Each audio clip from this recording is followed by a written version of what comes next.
Next, a CBS 2 special from Iraq, Those Who Serve, New York reservists in the war zone for nearly a year now. How are the New Yorkers surviving in Iraq? And how are their families coping back home? You can only stay away from your family for so long before you go crazy. Life and death. A baby is born on the same day his father's convoy is attacked. And the future. When they return home, what's next for these citizen soldiers and what will happen to Iraq? Join us now as we bring you the stories of New York reservists fighting a war on the other side of the globe.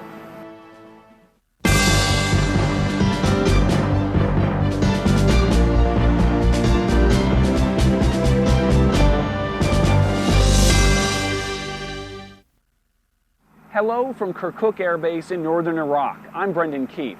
The reservists of the 854th Engineer Battalion Headquarters Support Company have been stationed here since May. We deployed along with them on a 600-mile convoy from Kuwait right through Baghdad, but we left after spending only a month embedded with the unit. Now we're back toward the end of their mission to see how the soldiers are coping with an extended deployment in hostile territory.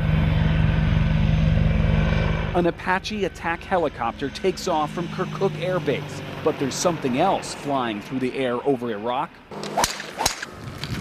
Specialist David Zook from Wildwood, New Jersey fires back at the insurgents by driving golf balls over the wire into their mortar field. The intent is to get it over the wire. The real enemy here is a potentially deadly combination of stress and boredom. This is how Specialist Zook finds sanity in the middle of a war zone. I don't like to be in this environment, but I gotta do what I do. That's what I signed up for. I'm just gonna do the best I can until it's over. While some soldiers have had enough of war, others can't seem to get enough. Specialist Kevin Roller of Trenton built an exact replica of the Kirkuk base to battle virtual insurgents attacking his bunker. Your entire detachment's at the PX, which is a cross post. You have to defend your bunker by yourself. But this video game is far from fantasy. It's eerie how accurate it is. Young Iraqis dig tunnels right up to the wire. So long as the Iraqis remain outside the base perimeter, there's nothing the U.S. troops can do. It's their country, after all. I'm glad that nothing serious has happened to us. We've had close calls. These are just a few examples of the weapons confiscated from insurgents here in Iraq. The ubiquitous AK-47, they find a lot of those. Also, mortar launchers used to attack U.S. bases, and even handguns worn concealed on the street. 95% of it is not exciting. 35% of it is too exciting. The New York reservists can't even relax at dinner, remembering the 22 soldiers who died in the bombing of an army dining hall in nearby Mosul. Eating dinner, have that forkful of food, look up at the ceiling, and realize in an instant your whole life could change forever.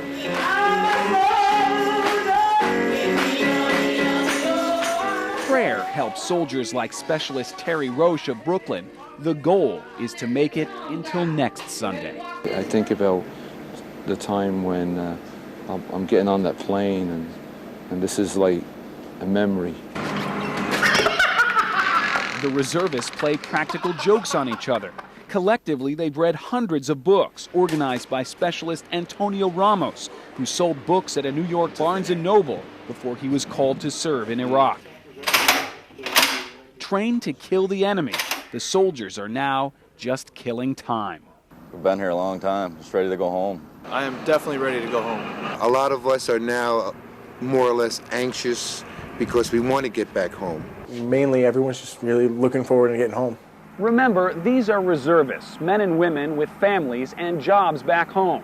Most of the soldiers have lost money while on active duty, but all have given up something much more valuable: time with their families. Yeah, how about that dollar back? Life has dealt the Dugan family a difficult hand. Son William used to join these Friday night poker games. Instead, he's in Iraq, where he and his fellow soldiers gamble with their lives every day. You just worry about it. You just hope it's not you or any of your friends. Messages from Bay Ridge help Specialist Dugan keep his mind off the dangers in Iraq. It's just hard day to day, waking up and knowing, hey, something could happen. Something did happen last summer. Insurgents firing on the Kirkuk base hit the jackpot, igniting a massive ammunition dump. The blasts were strong enough to knock down this steel fence 400 or 500 yards away. And by the time the shock wave got to the soldiers' bunker a quarter-mile away, it still had enough force to pry open the 13-ton blast doors. A shock wave from a 2,000-pound napalm bomb is impressive. It knocked their blast doors open, and the Air Force said, "You are evacuated." Move! Let's go! Move like you got a purpose! Let's go! Wearing body armor over their pajamas, the soldiers readied their M16s, fearing the insurgents would take advantage of the diversion. Are we going to provide security for ourselves? Yes, we are. This close to death, you begin to rethink your life. The Army promoted Private Robert Wilkerson to specialist while in Iraq, and while home on 2 weeks R&R, he promoted his fiancée Lee to wife. Once the situation presented itself, we went for it. Specialist Wilkerson calls his new wife every day. Other soldiers keep in touch via email and instant messages that zip around the globe in seconds. They have to get rid of that stress, and they have to have contact with their family's home. If they don't have contact with their family's home, it builds on the stress. It's hardly a stress-free retirement for First Sergeant Richard Cutting, a veteran of Vietnam, now a retiree in civilian life. He's still in the Army Reserves. This is not like Vietnam because I have an opportunity to call home, email, and so forth, things that I didn't have back in 1966. Messages from school children plaster the walls of the Kirkuk bunker. New York kids sent this flag as a salute to the soldiers, and the contents of care packages sent anonymously from the States fill several shelves. Nothing could make this place feel like home for the reservists, many who have paid dearly for the honor of serving their country. I could have made more money than being over here, but I'm in the reserves, you know. They pulled my number, and I'm here. It's not just service, it's sacrifice. A few soldiers were fighting here in Iraq while their wives were giving birth back in New York. Next, a soldier returns from a deadly ambush and coaches his wife through delivery over the phone 6,000 miles away. I still got that shock of, what we went through, and in the next minute I have that euphoria of being a father. And later, we join the engineers on a dangerous convoy to a job site just days before the Iraqi election. Lock and load? All right. Don't go away.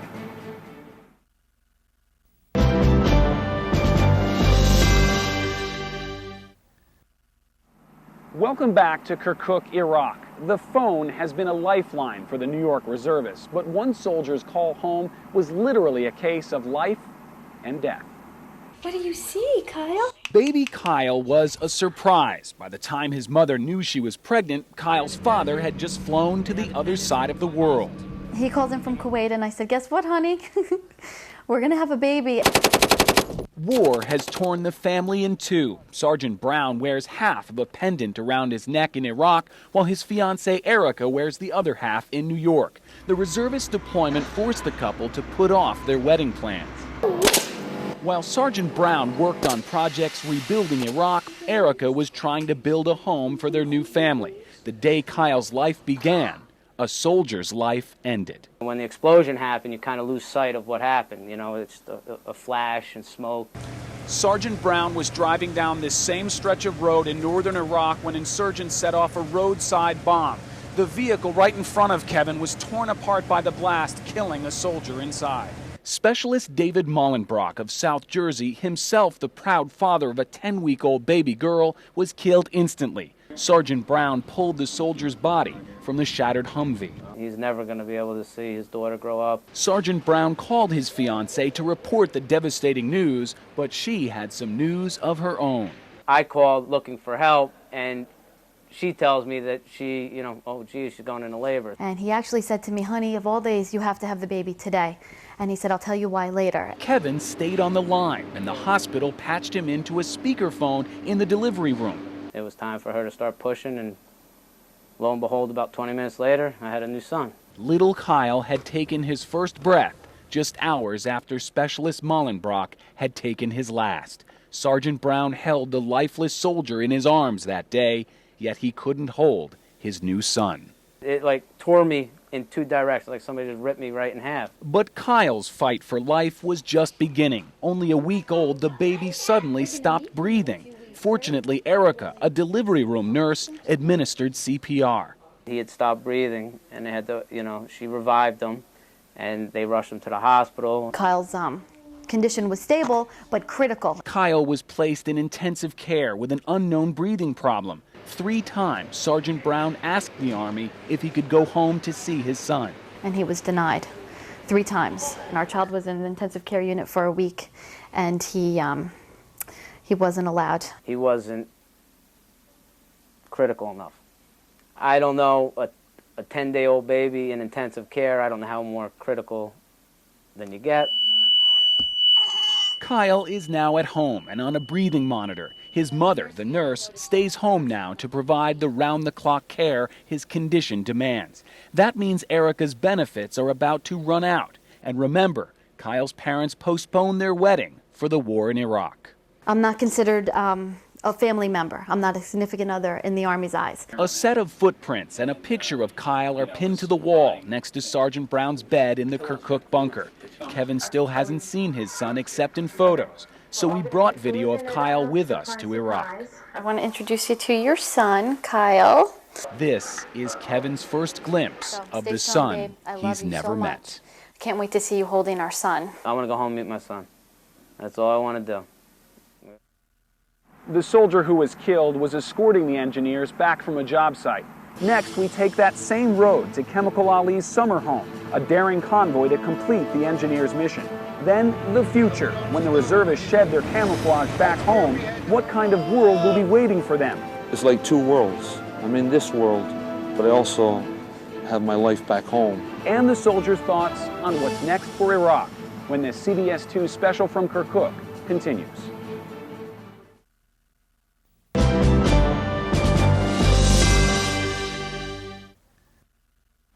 Soldiers first, engineers second. The reservists have to fight their way to a remote base just to put up a plywood wall. Ready to go. The deadly roads of northern Iraq are just beyond this gate. Gentlemen, know what to do. Be alert, stay ready. Lock and load. Specialist Ryan Cash from upstate New York is in the gun turret, exposed to cold rain and enemy fire. Cash, you're okay? The only thing you can think about is staying alive. You think your commute is tough? Just to get to the job site, these soldiers must convoy some 25 miles of dangerous road. On this same convoy route, a soldier was killed by a roadside bomb just a few weeks ago. It was a sunny day. Next minute, all hell broke loose. So the soldiers take this bad weather as good news. Actually, the rain works to our advantage because the Iraqi insurgents historically have been a fair weather fighter. Iraqi civilians drive by the convoy. Any one of them could be carrying explosives. There is no way of telling. None at all. Just hope and pray that they don't come at you, I guess.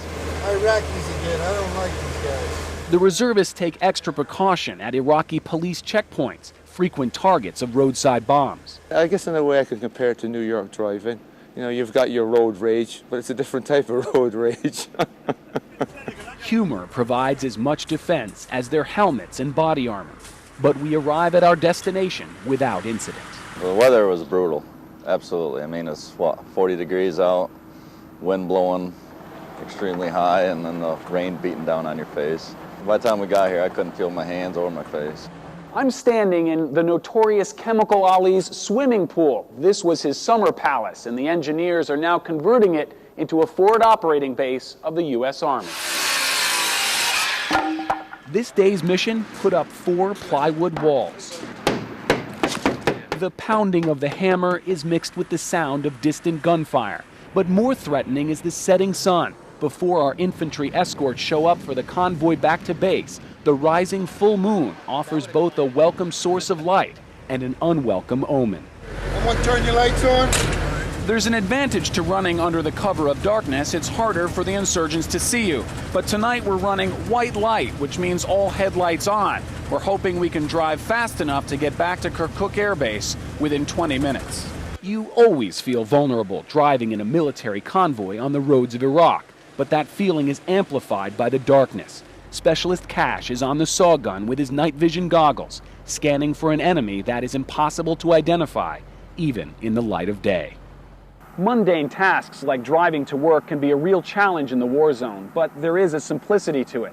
The real battle may be waiting at home as these citizen soldiers shed their Army camouflage and try to resume the lives they've left behind. An Air Force C-130 will eventually take the soldiers away from this place. When the time comes to get on that plane, then it's time to get on with my life. Get back to my wife and kids. Go back home, try to find a new job, back to school, and just try to get back to my normal everyday life. Commanding Officer Captain Brian Vanderwall is already preparing to come back to Iraq. He's been asked to volunteer for a second tour of duty.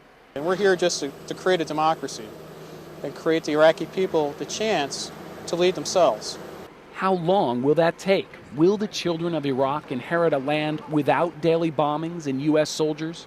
Centuries and centuries of dissension between the different groups, and they have to overcome it. If they don't, it's going to be a fractured Iraq for some time to come. This is a new beginning. You know, we all know what Saddam Hussein gave us. It's starting to look hopeful. The soldiers are proud of their service here, but they're also troubled by the images they see on TV and with their own eyes. Most of the reservists are convinced their ticket out of Iraq will be a round trip. I think I'll be back here before 2009. Probably around 2007 I'll be back. Maybe not as long, but I'll be back here. Hopefully not as long. The way the numbers are declining, that more than likely I'll be either back here or some other place. A distant gunshot punctuates Sergeant Joyce's thought.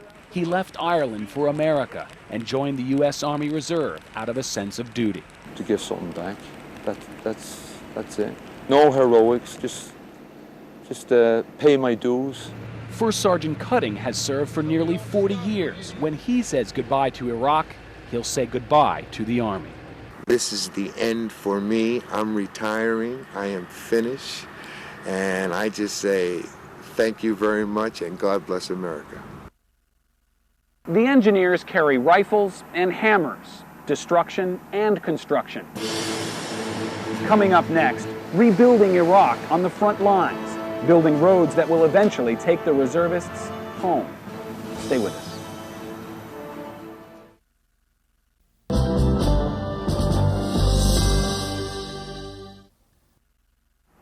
They wear body armor, they carry rifles, but the Army engineers don't leave a path of destruction in their wake. They literally build the path so other soldiers can follow.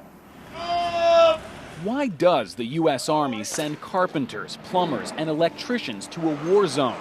Because engineers save lives. Several soldiers over the course of Iraqi freedom have been electrocuted in this battle space. Electrocuted by bad Iraqi wiring or amateur attempts to upgrade the electrical system. That's why the New York engineers have installed miles of new wiring across 9 bases in northern Iraq. After mortar blasts seriously injured several soldiers while they were sleeping, the New York reservists reinforced all 200 containerized housing units, or CHUs, in Kirkuk. 2 airburst rockets went off about a month ago, right over 2 different CHUs, and the soldiers were saved because the sandbags and overhead protection was there. The insurgents targeted this part of the base with rockets and mortars until relatives of people buried in this Iraqi cemetery warned them, stop the attacks or else. It's in a good spot on the post, and we just kind of built up around it, but we still respect that it's there. Rebuilding Iraq is a balancing act, respecting the dead while working hard not to join them. A rainy winter has the engineers building flood control systems in the middle of a desert. A serious flood was prevented on post after the New Yorkers installed a new head wall and a system of drainage pipes under the main road. And it can take a hit from an M1 tank going across it, and it's not going to move. It's just one of 200 major projects they've completed as part of their mission here in Iraq. We fulfilled all the missions that we had in all of those particular places where we had to go. The reservists have worked in searing heat and chilling rains, all under the constant threat of attack. They say build this and we'll find a way to build it. Rebuilding Iraq one road at a time, and they've had some help from a watchdog named Lady. The soldiers are now trying to bring their mascot home, Stray dogs on coalition bases in Iraq are sometimes shot to ward off disease. It happened to one dog just as another unit tried to fly her out of Iraq. Actually, their dog was ready on the flight line, ready to go home, and the guy came and took her and shot her. The engineers are now working with nonprofit groups to get Lady to America. And finally, a personal note. The process of embedding reporters with U.S. troops has been a brave experiment for both sides. In exchange for protection and incredible access, we do give up a level of our objectivity. After all, journalists are supposed to keep a healthy distance from their subjects. But by getting closer, we discover the soldiers are asking the tough questions of themselves. And our coverage is not reduced to flag waving or propaganda, but rather an examination of the human cost of war, even for those who survive unscathed. That is why we say thank you to the men and women of the 854th Engineer Battalion. You are reservists no more, you are soldiers now, and soon we hope to welcome you home as neighbors. In Kirkuk, Iraq, I'm Brendan Keefe. We're almost done, we're on the down stretch. A couple more months, we're coming home. Come home soon and safe, we miss you.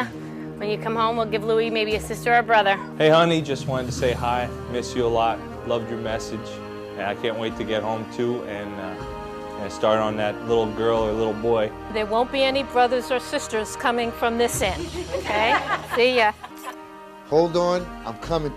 Everything's gonna be fine. Love you much. Say hello to the kids for me. See you soon. Bye-bye. I love you, Daddy. Good night. Bye. This is for you when Daddy comes home so we can play together, okay? This one is yours, all right? I love you, and I'll see you both soon. You want to say anything to your new wife? I'll be home soon. I love you. I'd like to say hi to my wife and kids. Sorry I missed our anniversary and all the birthdays, but I'll be home soon as possible. I love you very much, and I can't wait for you to get home. Hello, Iris. How you doing? Hello, Eli. Hello, Jared. You know, don't drive your mommy crazy. You know what I mean? I heard some stories, Eli. Okay? All right? You can tell me in person when I see you, but, you know, go easy on mommy, all right? Hi, Daddy. I'm doing fine. But I love you too much. Tell everyone I love them because they supported me so well over here, and I'll be home soon.